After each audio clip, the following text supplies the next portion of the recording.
Good morning, Detroit. You are watching the John Telford Detroit Show, live streaming to you on Wjzz Cool TV, the coolest station in the world. I'm Dr. Sunanda Samathar Karada, co-hosting the John Telford Show. Oh, no, okay, thank you. Thursday morning on Wjzz Cool TV, streaming on Facebook, YouTube, and Twitter. Dr. John Telford is a former Detroit Public School superintendent, a former world-class athlete, and conqueror of Olympic champions, a championship track coach, poet, newspaper columnist, longtime civil rights crusader, and the author of 6 Detroit-oriented books: The Poet Emperor of Earth, What Old Men Know, Creative Insubordination, The Will Robinson Story, The Poetic Prancings of Mad John, and his explosive autobiography, A Life on the Run, and another forthcoming poetry book, Athletes, Activism, and Apple Boughs, a Detroit poetic epic. He also has a show on WCHB AM 1340, Detroit's gospel station, Saturday mornings at 9:30 and Monday evenings at 6:30. Again, Saturday mornings at 9:30, Monday evenings at 6:30. His books are available at Barnes & Noble, Amazon.com, or just by calling Dr. Telford, 313-460-8272. That's 313-460-8272. Dr. John Telford has been called a legend and also a lightning rod for controversy. He has received the Detroit City Council Spirit of Detroit Award and the Joe Louis Foundation Spirit of the Champ Award. He was named Wayne State University's Alumnus of the Year in 2001, and a Detroit track was named in his honor. His website is www.alifeontherun.com, and his email is drjohntelfordedd@aol.com. That's drjohntelfordedd@aol.com. Now, without further ado, I present to you that crusading old native Detroiter, Dr. John Telford. Thank you, Dr. Sunanda Corrado, that PhD from Columbia University, who is an anthropologist by training. Dr. Corrado has been teaching at Wayne County Community College District for over 10 years. And as I've said, can you believe that? I mean, look at her. She looks like she's 17 years old. It's the students. The students keep us young. Yeah, that's right. Oh, they do. They do keep you young. You better stay young when you're working with kids. Oh, they're fast. She is currently a researcher for the Detroit Equity Action Lab, housed in the WSU Law School, and founder and CEO of Education by Design. Okay, we're going to have Coleman Young the second on the show. He's going to be calling in because he had a conflict, but he should be calling in to the show at around 10:10 this morning. And in the meantime, you're listening to Dr. John Telford and Dr. Sunanda Corrado live on the John Telford Detroit Show. And right now, what is happening over at Mission Point at 2101 Orleans, Detroit 48207, is the governor is there. Governor Whitmer is at Mission Point at 2101 Orleans, Detroit, Michigan, 48207, now as we speak, on June the 17th at 10:04 in the morning. She's been there since 9:30. And they're celebrating Essential Workers Day for nursing home workers who are doing a magnificent and badly needed job, with free food, music, and a pop-up vaccine clinic. That's happening right now at 2101 Orleans in Detroit. So go over there and get some free food and meet the governor. It's going to be occurring until noon. And I promised Dr. Dolores Harrison Brown that I would make this announcement. Dr. Dolores Harrison Brown is one of the chief supporters of Governor Whitmer. So everybody head over there and do that, because it's a very worthwhile enterprise. Okay, still got a couple minutes before Coleman Young calls in. I want also to say, please contribute to the Dexter Elmhurst Center. I always say that on my WCHB show every Saturday morning at 9:30 and every Monday evening at 6:30 on AM 1340.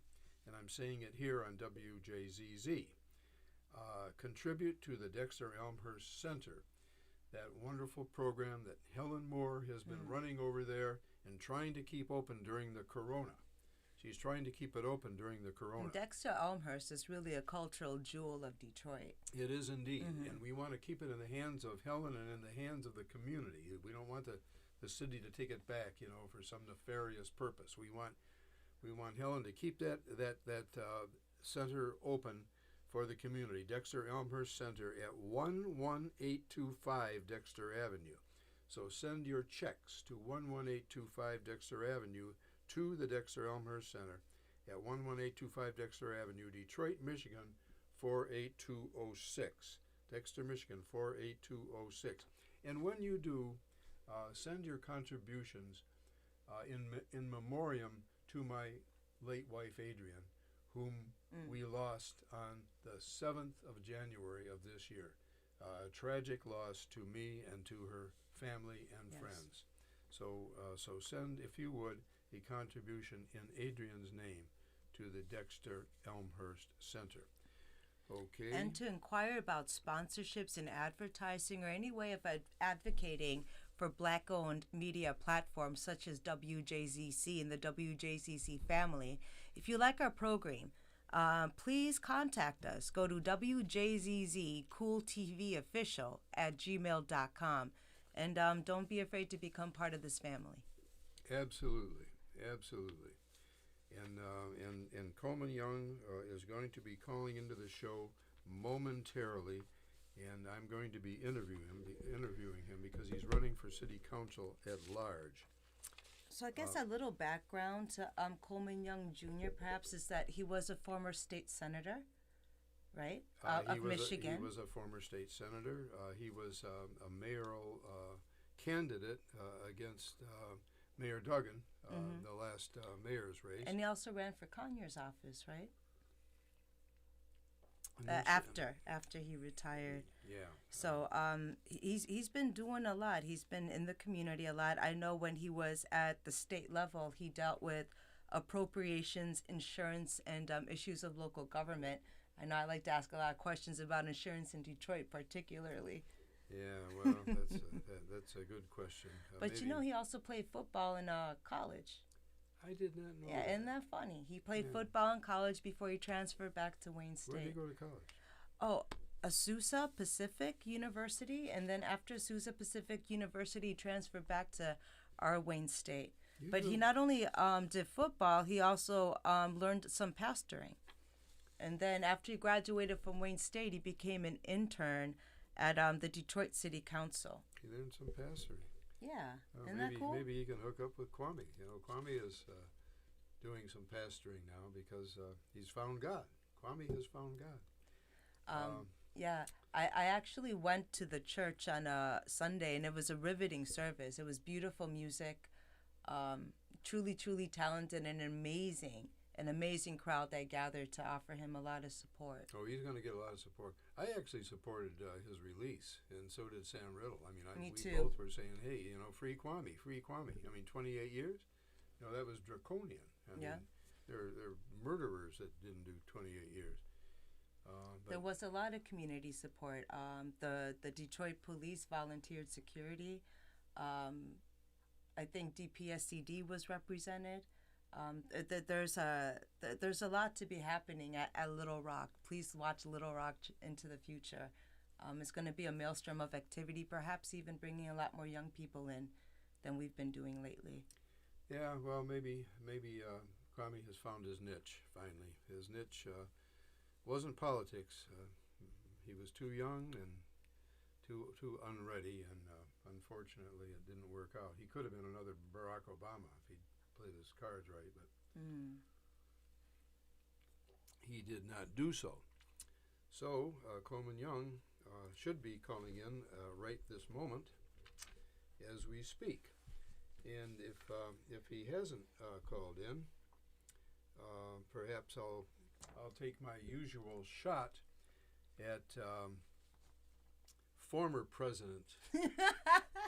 Former president. Poor Donald.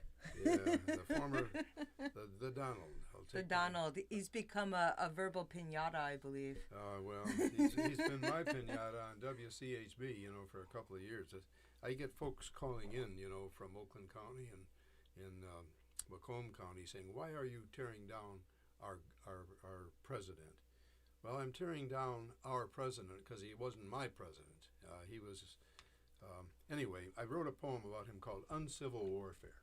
Uncivil Warfare.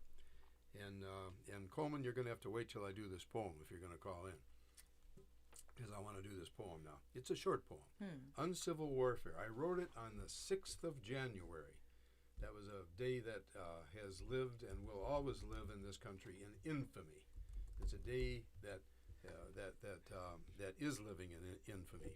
And here's the poem.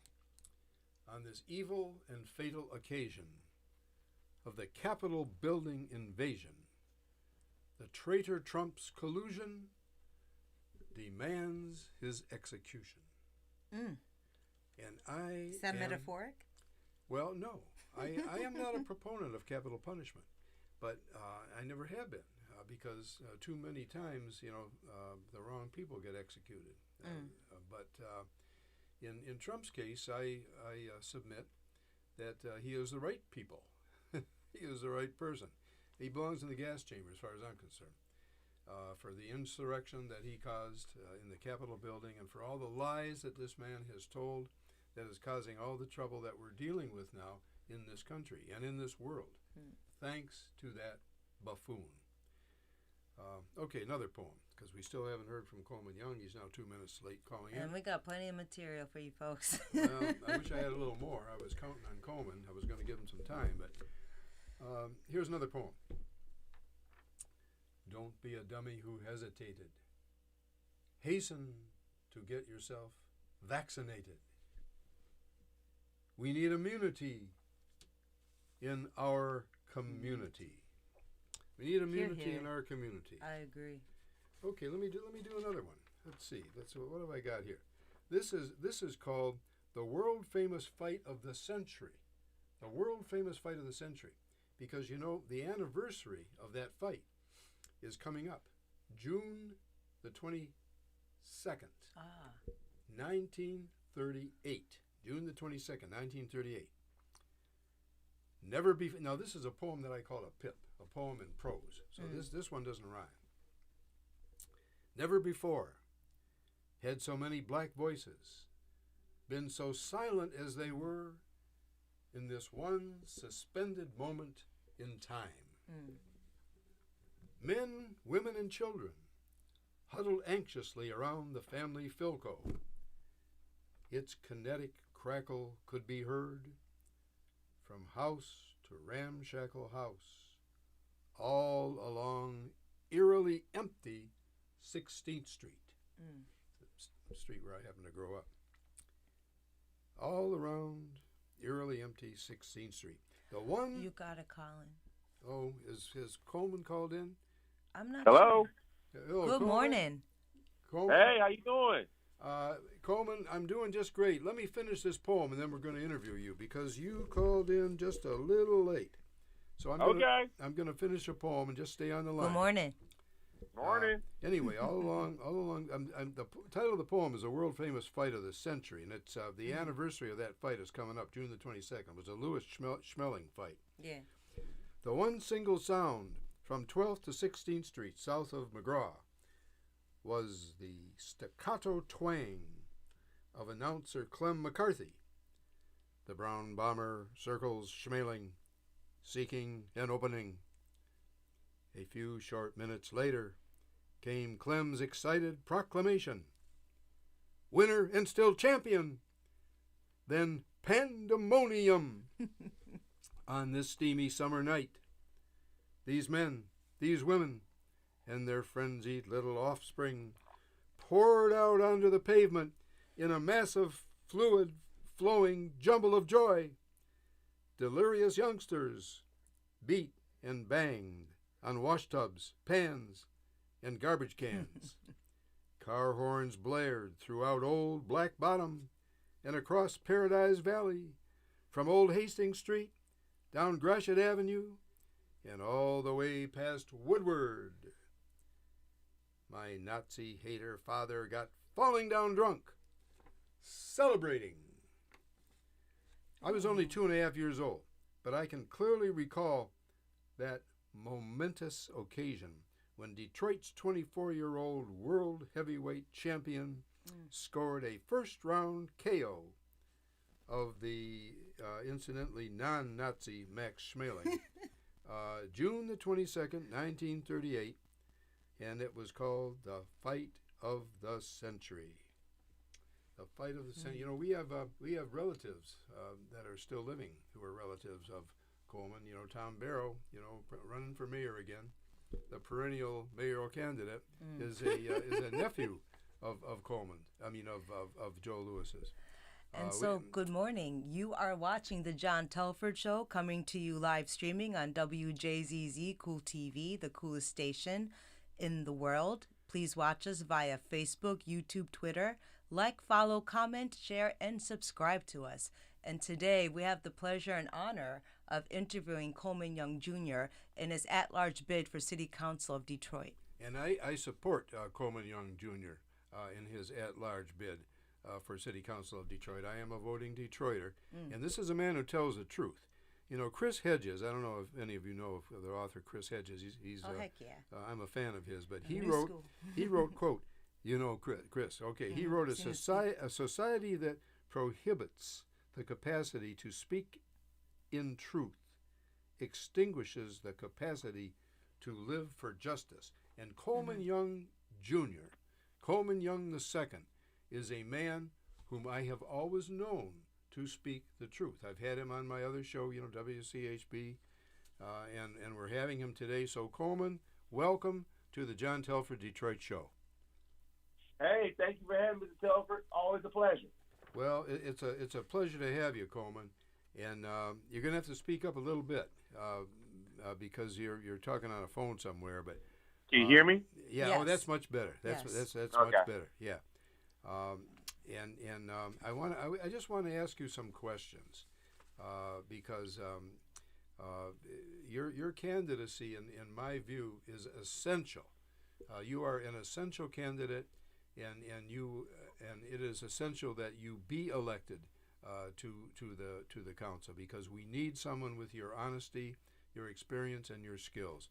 And as a matter of fact, before I ask you some questions that I wish to ask you, I'd like to invite you to tell us a little bit about your background professionally. You know, what have you done in recent years? Oh, there's somebody calling in. Is there somebody calling in, Roger? Roger put him on hold.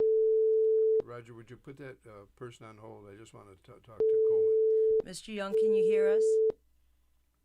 Can you hear us, Coleman? Yeah, I can hear you. Okay. All right. Okay. I'm going to try to talk over that buzz if it keeps on. Okay, so you want me to answer the question now about? Yes, please do. Okay. Yeah, well, listen, what I've done is I have a 12-year record. I have appropriated over $800 million to the city of Detroit in the great state of Michigan. I have also created 10,000 jobs through movie tax credits. And I have also passed 13 laws. I served for 12 years. One of those laws that I passed were laws involving making sure that we have paid leave equity for pregnant women and for women in the workplace, because there was an issue where pregnant police officers had to cover up their pregnancies because they had to hide their pregnancies, because if it was found that they were pregnant, they had to take mandatory unpaid leave. So based on an arbitrary decision. And so basically we passed legislation that's saying that if you're going to give a man paid leave for hurting his foot, that you got to give a pregnant woman paid leave as well. And so this was something that I thought was about equity. I thought it was about righteousness. And more importantly, I thought it was about protecting, hard-working women that we see every day in this society. And so that's really what I'm about, and that's what I stand for. And I have a 12-year record of doing that. So that was historic civil rights legislation, and I was a part of that. And I also have a education foundation that I'm part of now called the Coleman Young II Education Foundation that teaches science, technology, engineering, and math to Detroit Public School Community District. So very excited about that. Yeah, well, I'm all for that. Believe me. I think we missed a commercial. Are we supposed to do a commercial? We were supposed to do one at 10:15, Coleman. Oh, we did. We did when we introduced him back in. Oh, we did. Okay. But what I really like about the Coleman Young Educational Foundation is that it really centers on coding and STEM. And I believe one of your participating schools is our famous MLK school. And I've seen the computer center there is pretty cool. Martin Luther King High School? Yeah, Oh, yeah. yeah. So Yeah. that's Deborah Jenkins, the excellent principal over there. Yes, I was just getting ready to say a shout out to Ms. Jenkins, Principal Jenkins, And and Gwendolyn, Mr. Fitz as well, Lawrence Fitz, great people. Yeah. Trying to think. Yolanda Peoples is the PTA president. They got some good folks there. Oh, somebody's trying to call in again. I guess maybe they want to ask you a question. Roger, can we take that call? No, we can't. We can't take the call? No, we can't. Okay, I But wish we they will soon. wish they quit calling in. Well, Now, we're going to what's start. interesting, no, wait a minute. too, I want to ask Coleman a question. I'm sorry, I'm so excited. Yeah, well, No. did you say something? Okay. I'm going to calm down. No, don't calm We down. got time, thanks to you. Coleman, what are your priorities as a city council member? Tell us a little bit about that, okay? Oh, no problem. Thank you. My priorities as a city council member is the first thing we need to do is we need to get as many people vaccinated as possibly can so we can reopen the economy again. Amen. So it's about public health. Also, we need to protect people from crime, so public safety. And how I want to do that is I want to invest more in neighborhood programs, whether that be the ceasefire program, whether that be treating violence like a virus and having hospital violence intervention programs. These are using environmental design in order to stop and combat violence and having a homicide review commission. Also, what we need to do Coleman, is we need to have more neighborhood I'm all for that, investment. my brother. Can you hear me, Coleman? I'm all for that. Yeah. I'm all for what you just said about that because, I live in the River House, at 8900 East Jefferson. I've been there for a long time. And in the park right next to my home, a couple days ago, a bunch of kids were playing basketball, and one kid shot and killed the other kid. Wow. This was, and they left the kid on the bench dead. I mean, this kind of thing has been happening too often now in our city. I don't know if it's a result of the corona or everyone's going crazy or what. Happened in Hamtramck too. There were about 4 or 5 kids killed in a basketball altercation just a couple days ago. And that's why I like his idea of environmental design. Mr. Young, could you explain environmental design a little more? The word design is coming up in a lot of different ways in the city. But I see something productive, perhaps even social justice oriented in what you're talking about here. What do you mean by environmental design? Well, what I mean by environmental design is basically if you had like a lot or if you had an area that had a lot of high weeds or had a lot of high grass or things where, or you had basically, or you had abandoned buildings and things of that nature where crimes could take place in those buildings, sight unseen, that we would be able to partner up with at this point, with the land bank or the proper authorities or entities to be able to tear those buildings down or cut that grass and make it to a public park. So that way it could not only be beautifying the neighborhood, but it also could be more visible to people who are looking at it so that we can prevent crimes from taking place within that. And I think that we can have environmental design to be able to do that as well. I think another aspect of that is we can also probably through our workforce development program as well as through Grow Detroit's Young Talent. I think that we could train these young people to be able to go out here and beautify a lot of these parks and clean up a lot of these parks and areas as well and give them something to do and teach them a trade.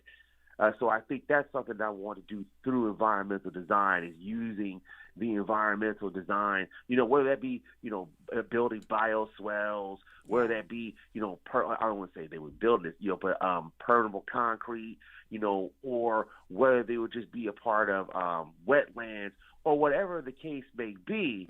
I think that this is the way that we can not only have young people be able to participate in this economic development, or whether it be wet demolition as well. You have it would probably be a partial skim, because if you have a full wet deal, it's too expensive. I'm sorry, partial deconstruction, excuse me. Yeah. So I think that those are things with the abandoned building I'm referring to. So I think those are things that we can use not only to create jobs and opportunities for young people, but also be able to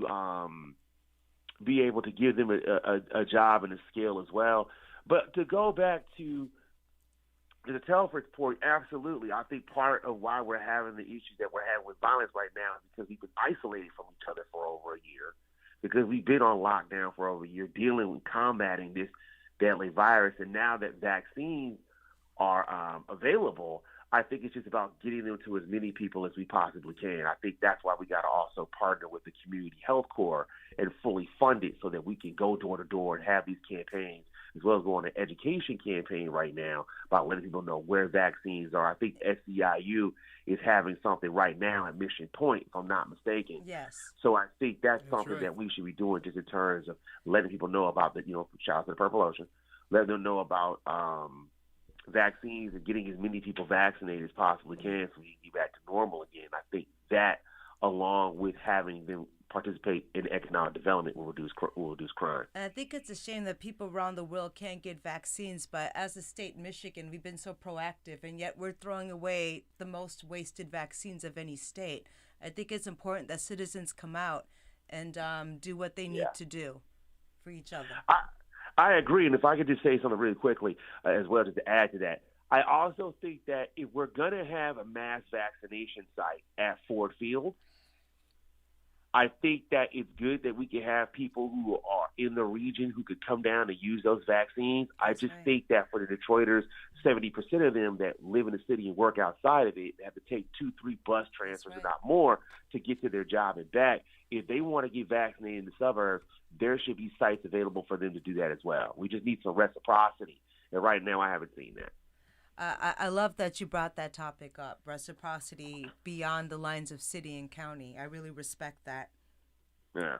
Yeah, and Coleman, talk a little bit about a little bit more about your plan for neighborhood development. That's something that's really important to many folks that I'm interacting with. No, thank you for that question. I think the first thing you want to do is you want to use, whether it's the community development block grants, to be able to build more affordable housing, whether we work with the state to authorize the low-income housing tax credits, whether we use new market tax credits to make more investments in poor neighborhoods, whether we use the home funds, whether we get some more choice funds for the federal government, like they're investing in Southwest Detroit now. That's a good thing.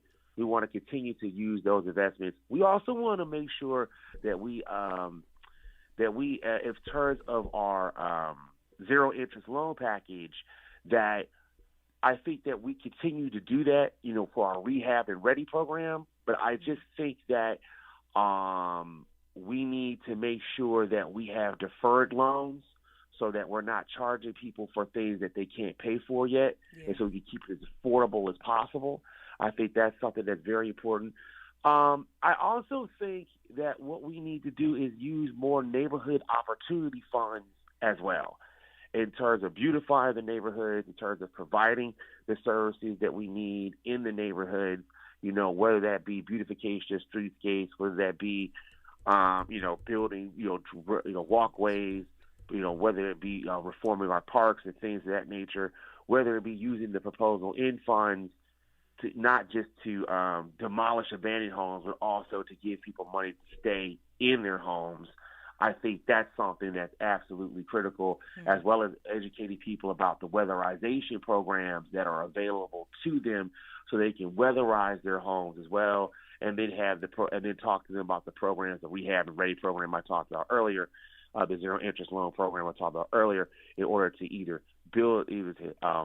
to beautify their homes as well as beautify the neighborhoods as well. I think these are programs that I really want to use in order to invest in the neighborhood, on top of the $400 million that we're going to receive in order to invest more in neighborhoods, as well as public safety and other such services.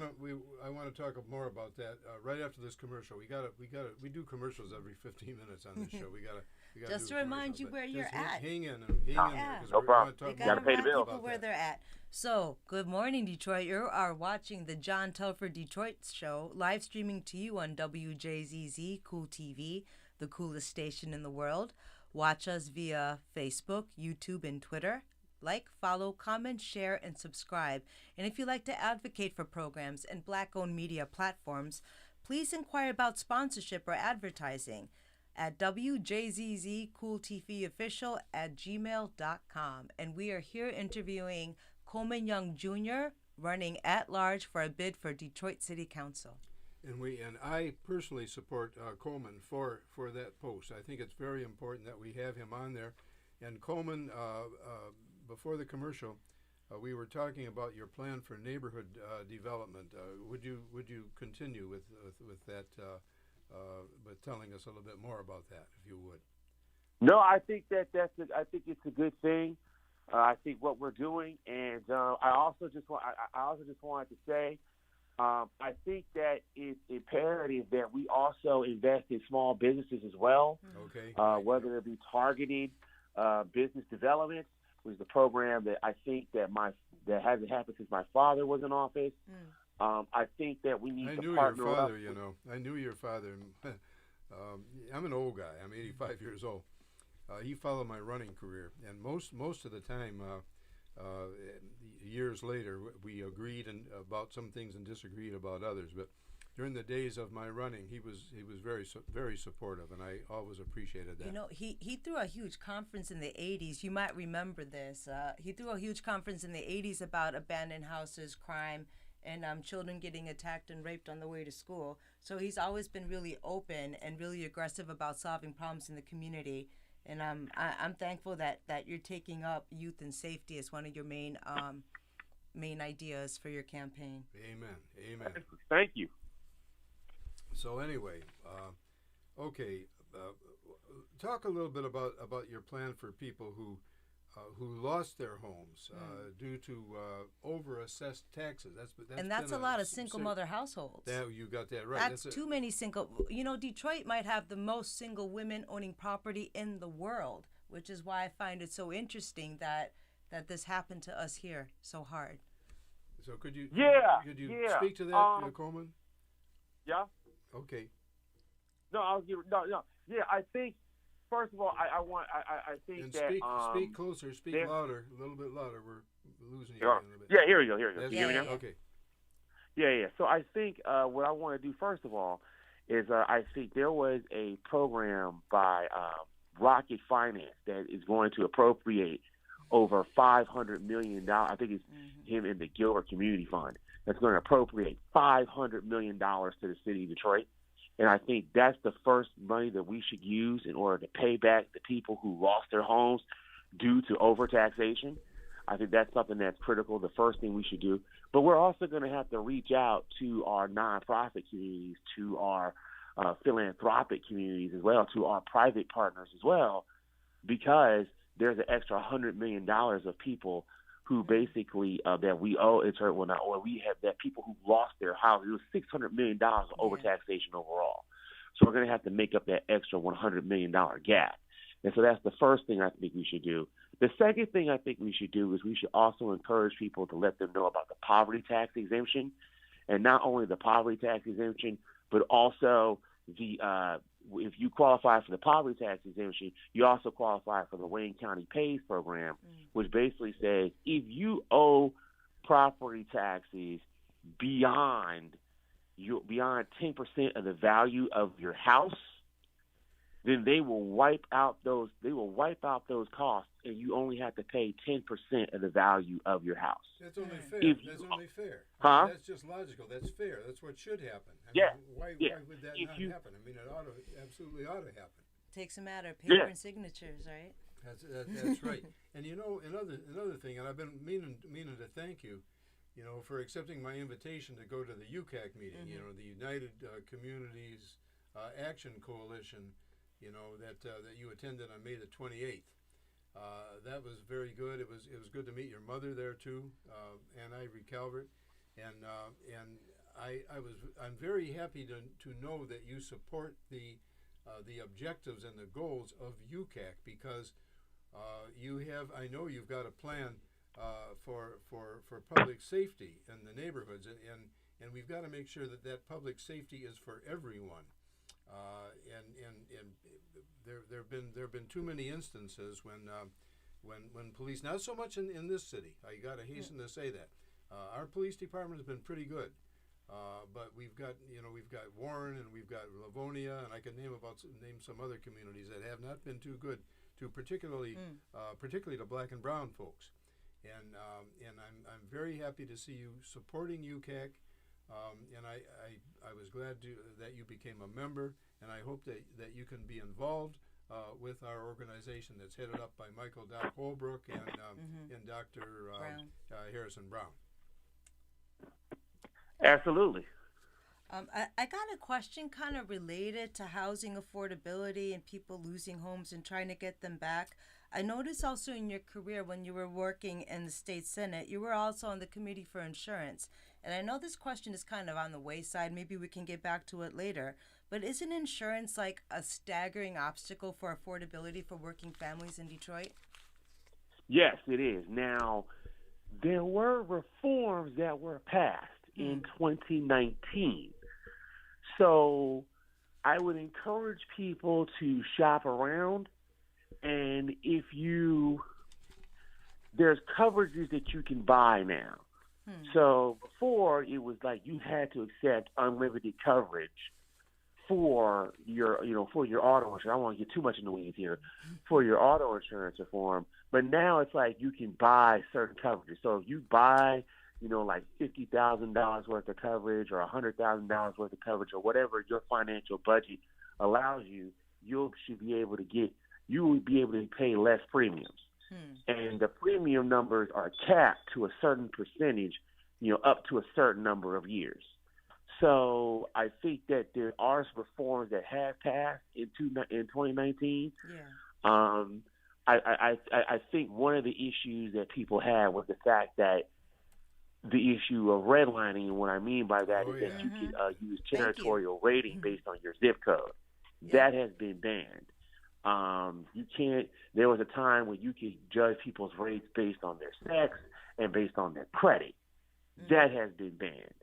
But you can't use territorial rating based on zip code, but you can use it based on municipalities now. That's true. So they could use the city and deem that, as a higher, insurance. Now obviously it's going to be higher because you have more cars, you have more people.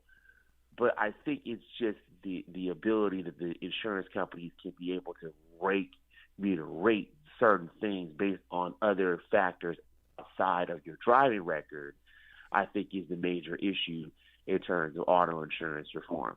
And so, but from the consumer perspective, in terms of buying insurance, it should be cheaper. That was the goal of it. I think, with this pandemic, there's been less driving around and things of that nature. But I do think that when I would encourage people to go out there and go shop. If not, you go to the Department of Financial Insurance Services with Michigan, and they have lists in terms of being able to guide you and help you to where you want to go and how you want to get that done. Thank you. That's excellent. I'm really glad to hear you say that. I have to do poetry on this show because that's basically what I'm supposed to be doing. Remember, all his books are available Amazon.com, Barnes and Noble. You could just call Dr. Telford. Chat him up. Yeah, he will chat you up. Yeah, well, I got this poetry book. I probably should show it. This is the Lifelong Poetic Prancings of Mad John. That's my poetry book. It's published by Detroit Inc., which is an outfit that my buddy Keith Owens runs. He's now, with the county exec. But I wanted here's a poem that I just wrote maybe a couple of weeks ago, and I call this poem kind of a scary poem when you listen to the title. Some lions have escaped. Some lions have escaped. Let's pray it won't take eons before our Detroit Lions go on the prowl on a super roll and then win it all in the Super Bowl. I mean, we're just hoping that it won't take eons. You know, we've lost Matt Stafford, we've lost Kenny Galladay, we've lost Marvin Jones, Ndamukong Suh. You know, he went to a team that won the Super Bowl, and I don't even want to talk about Barry Sanders. I mean, we should have kept him. He probably would have won the Super Bowl if we'd have had him one more year. But anyway, I don't know if you want to weigh in on that, Coleman, or not. But that's my poem for today. We know you were a football player, Mr. Young. I was, and I'm a huge Barry Sanders fan. I'm a huge Detroit Lions fan. I just, I appreciate the optimism, but I just, I had my heart broken so many times. Me too. Hoping that they would usually when I was at the dinner table, it would be a noun and verb and the Lions in a winning season every time I pray over my food. So, I hope this year will be different, but we'll have to wait and see. Wow. They should have kept the coach they had. They should have kept the quarterback they had. And I am a perennial Lions fan too, and they've broken my heart many a time. But I haven't even seen a Lions game in person since they were in Tiger Stadium. I used to have free tickets because of Glenn Davis. Glenn Davis was my perennial nemesis. He ran for Ohio State, and I ran for Wayne State, and we had some epic battles. Glenn Davis and me. With him coming out ahead more often than I came out ahead, I should add. We were both on the All-America team in 1957. But Davis, signed a Lions contract. And they this was before you guys were even born. They built an offense around him. They called it the Zephyr offense. And he was doing just fine until he got broken in about 3 places. Because his playing weight was I think he was under 180, and he was a 178-pound running back. That doesn't go over too well in the NFL. But I have not seen a Lions game since they played in Tiger Stadium. I will hopefully see a few before I shuffle off this mortal coil, and I hope that they'll win a Super Bowl before that happens. But I have to confess that personally, I'm not overwhelmingly optimistic about that happening. Anyway, let's get back a little to more training. Yeah. But in the meantime, let's talk a little bit more about your public safety enterprise and how you want to improve that. Your plan for public safety in the neighborhoods. But before you answer, Mr. Young, I just want everyone to know that they are watching the John Telford Detroit Show live streaming to you on Wjzz Cool TV, the coolest station in the world. Please watch us via Facebook, YouTube, or Twitter. Please like, follow, comment, share, and subscribe us to your friends. If you're interested in sponsoring or advertising or in any way supporting independent Black media platforms such as WJZZ, please let us know. Email us as WJZZCoolTVOfficial@gmail.com. And we're live with Mr. Coleman A. Young II, running at large for Detroit City Council.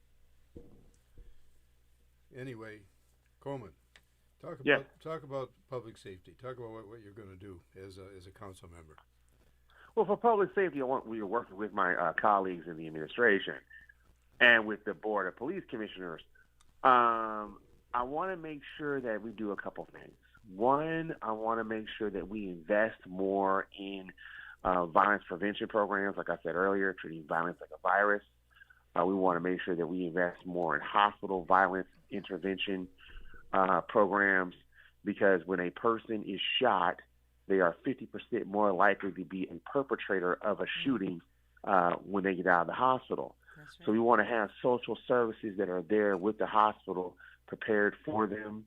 I also think what we need to do is we need to invest more in our violence prevention programs, whether it be violence interrupters, whether it be the ceasefire program. I think that's something that's very important. We also need to invest more.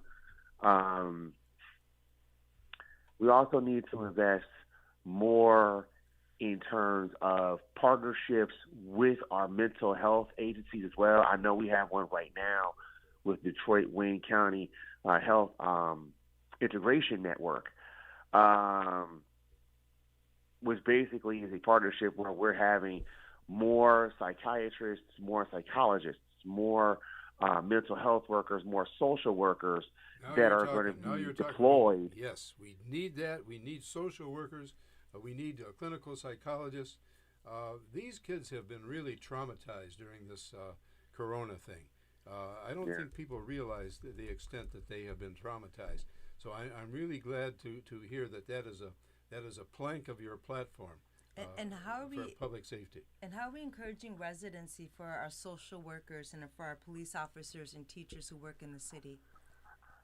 Well, the residency is a very important program. That's a state issue because it was banned on the state level. That's right. So what I plan on doing as a city council member is, not all the time, but whenever I can, I want to go up there to Lansing. I want to use the relationships that I still have when I used to be a state senator, and I want to encourage my colleagues and work with them to be able to pass residency reform. I think that now, post George Floyd, they actually have police reforms that they're dealing with that I think we should do on the local level too, in terms of duty to intervene. I think that's something that's very important. Banning no-knock warrants. I don't think they're banned chokeholds. In the city, chokeholds are banned unless in emergency situations. I think we should ban chokeholds outright. I think the city, if not the state, banned it recently. Yeah. Right. I think the city is banned, but in terms of emergency situations, but the state it is not. The state has not had any movement on police reforms yet, as of yet. Now there's new movement towards that, and I think that the Democratic caucus, both the House and the Senate, are doing a good job in terms of pushing that forward. But from my understanding, it was a great agenda that they had for policy, and we have great representatives and senators. I just didn't see residency as part of it, and hopefully they will be able to negotiate that as talks move forward. Because I think that's something that's got to happen. Because you can't talk about community policing and police don't live in the community. That's right. And so I think it's very important for us to have that as well. So hopefully that will be part. I'm sure it's already part of the conversation, and I'm sure they're trying to figure out a way of how to work that in there and put that in. And as a city council person, I want to use my voice as well as my energy and my time, when I can spare it, to be able to go up there in Lansing and advocate for that issue. I certainly hope that you can do that because you're known up there. You were up there, you're representing us, and you're known. Your name is known. And, the George Floyd situation is a shame that it took something like that for some of the police departments across the country to ban that chokehold. But this, in fact, what happened with George Floyd is one of the reasons why Doc Holbrook, in the 7th Precinct, had the Community Action Coalition, and now they've converted that to the UCAC, United Communities, plural, Action Coalition. We're going to reach across city borders, and that's one of the reasons why. And I'm the corresponding secretary for that group. I have to mention that I was invited to do that, but I'm very enthusiastic about that enterprise, and that's why I was so happy to see you and Sharon McPhail and the police chief from Wayne State, was there, Anthony Holt. Who's a very good man, Northwestern High School grad, Northwestern High School alumnus, as am I, by the way, although I graduated from Denby. But I did, that's a whole different story. I got put out of Northwestern when I was in the 10th grade and got sent to live with my father. But anyway, the whole situation with UCAC, I find to be very, very encouraging and optimistic, and I have a good feeling about it. And I had a really good feeling when you showed up at that meeting, and your mother, Ms. Calvert, showed up at that meeting, and all the folks that came. Nicole Small, who else was there? Deetta, Beverly Kendall, Kendall Walker, my student. Mary Waters was there as well. Yeah, everyone was there. Mary Waters and Nicole Small, Gloria, Deetta Wilcoxon, who's running for mayor, by the way. That was just I was so encouraged at that meeting, and I was really encouraged to see you there. even though I didn't recognize you at first. Number one, you had a mask on, and number two, you look like you're about 20 years old with the weight you lost. You Well, thank you. You want to talk about how you did that? Yeah, sure. Push away from the table. I stopped eating that, pizza and beer, and started working out. I had that hot Cheetos and jalapeno cheese diet, Those are good. and got away from that, and started working out 6 days a week, eating fish and salad, drinking water, put away sugar, put away bread, put away carbs for the most part. And, 2 years later, here I am. I've lost about 95 pounds, a little bit more. So 95? Yeah. That's incredible. Yeah. Oh, Congratulations. that is willpower. Congratulations. That is just thank incredible. That's a real psychological journey. You bet. I mean, it's you and your body, not against, right? And That's- Yeah.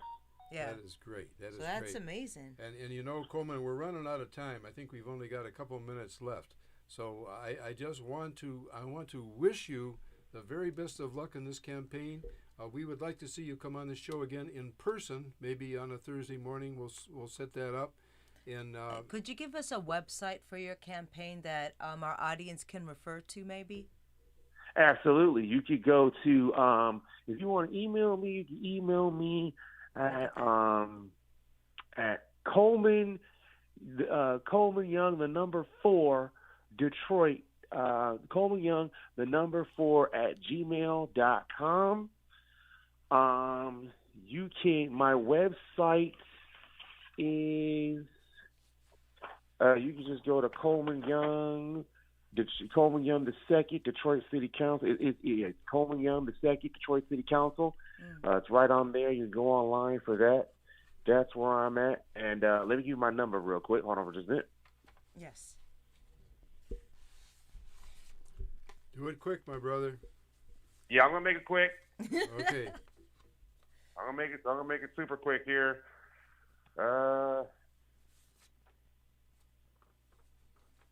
It is. Here you go. It is 313-955-8095. 313-955-8095. Thank you. Thank we you very appreciate much, that. Coleman. We're going to have to. Appreciate you guys. We're so happy you came on. We're going to have you on again. Thanks for coming, and best of luck in your candidacy. Thank you. Appreciate you. Take care. God bless now. Okay, my brother. Bye. And you've been listening to the John Telford Detroit Show with Dr. John Telford and co-host Sananda Samadar-Corrado on Wjzz Cool TV on Thursdays from 10 to 11 in the morning, streaming to you on Facebook, YouTube, and Twitter. It was the late, great Dr. Wayne Dyer who said that Dr. John Telford has a warrior's heart and a poet's soul. Listen also to Dr. John Telford on WCHB AM 1340, Saturday mornings at 9:30 and Monday evenings at 6:30. Tune in again next week, Thursday morning at 10 o'clock. Thank you for listening to the Dr. John Telford Show, Detroit.